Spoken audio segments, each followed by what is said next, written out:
രാഹുൽ ഗാന്ധിയുടെ ഏറ്റവും വലിയ എതിരാളിയായ സ്മൃതി ഇറാനി ഡൽഹിയിലെ വസതി ഒഴിവാക്കി ഔദ്യോഗിക പദവികൾ ഒഴിഞ്ഞ് ഇലക്ഷനിലെ കനത്ത പരാജയത്തിന് ശേഷം കോൺഗ്രസ് ട്വിറ്റർ ഹാൻഡലുകളിൽ നിന്ന് അവർക്കെതിരെ പരിഹാസങ്ങൾ വന്നപ്പോൾ രാഹുൽ ഗാന്ധി പറഞ്ഞ കാര്യം winning and losing happen in life.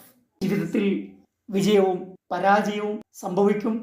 Humiliating and insulting people is sign of weakness. ആളുകളെ പരിഹസിക്കുന്നതും ഇൻസൾട്ട് ചെയ്യുന്നതും ദൗർബല്യത്തിൻ്റെ ലക്ഷണമാണ്, നോട്ട് സ്ട്രെങ്ത്. നിങ്ങൾ വീക്ക് ആയതുകൊണ്ടാണ് മറ്റുള്ളവരെ പരിഹസിക്കുന്നത്. നരേന്ദ്രമോദിയും BJPയുമാണ് ഇന്ത്യൻ രാഷ്ട്രീയത്തിൽ പരിഹാസവും പരനിന്ദയും വലിയ രാഷ്ട്രീയ ആയുധമായി ഉപയോഗിച്ചത്. കഴിഞ്ഞ 10 വർഷവും നരേന്ദ്രമോദി പരിചയപ്പെടുത്തിയ രാഷ്ട്രീയം പരിഹാസത്തിൻ്റെ രാഷ്ട്രീയമാണ്.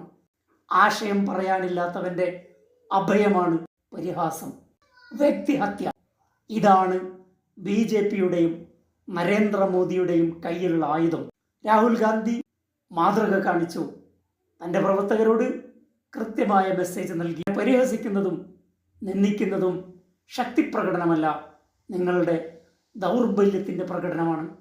നരേന്ദ്രമോദി എത്രമാത്രം വീക്കാണ്, രാഹുൽ ഗാന്ധി എത്രമാത്രം സ്ട്രോങ് ആണ് എന്ന് ഈ പ്രസ്താവനയിൽ നിന്ന് നമുക്ക് മനസ്സിലാക്കാം. തെരഞ്ഞെടുപ്പ് ക്യാമ്പയിനിലുടനീളം വെറുപ്പും വിദ്വേഷവും പ്രസംഗിച്ച ആളാണ് നരേന്ദ്രമോദി. തൻ്റെ ഗുണ്ടകളായ അനുയായികൾ ദുർബലരായ മനുഷ്യരെ തല്ലിക്കൊല്ലുമ്പോൾ ഒരിക്കൽ പോലും മാനുഷത പറയാൻ കഴിയാത്ത ആളാണ് നരേന്ദ്രമോദി. രാഹുൽ ഗാന്ധി തൻ്റെ ആദർശങ്ങൾ സ്വീകരിക്കുന്നത് ഗാന്ധിജിയിൽ നിന്നും നെഹ്റുവിൽ നിന്നുമാണ്.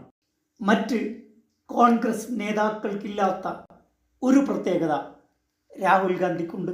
രാജീവ് ഗാന്ധിക്കോ ഇന്ദിരാഗാന്ധിക്കോ ഇല്ലാത്ത ഒരു ക്വാളിറ്റി രാഹുൽ ഗാന്ധിക്കുണ്ട്. അത് നാം തിരിച്ചറിയേണ്ടതുണ്ട്. എന്താണ് രാഹുൽ ഗാന്ധിയുടെ ഐഡിയ? അദ്ദേഹം RSSനെ ശരിയായ വിധത്തിൽ മനസ്സിലാക്കിയിട്ടുണ്ട് എന്നതാണ്.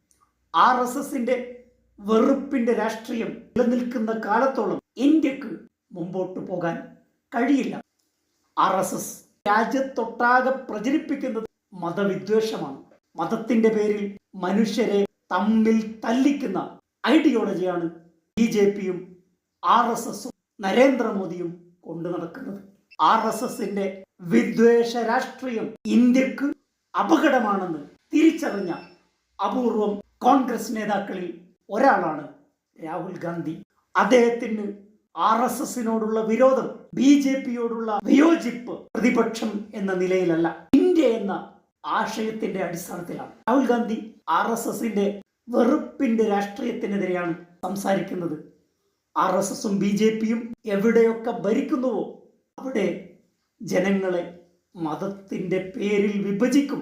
മണിപ്പൂർ ക്ലാസിക് എക്സാമ്പിളായി നമ്മുടെ മുമ്പിൽ നിൽക്കുന്നു. ഇന്ത്യയെ മതത്തിന്റെ പേരിൽ വിഭജിക്കുക, ആ വിഭജനത്തിൽ നിന്നും രാഷ്ട്രീയ നേട്ടമുണ്ടാക്കുക, ഇതാണ് BJP കാലാകാലം ചെയ്തുകൊണ്ടിരിക്കുന്നത്.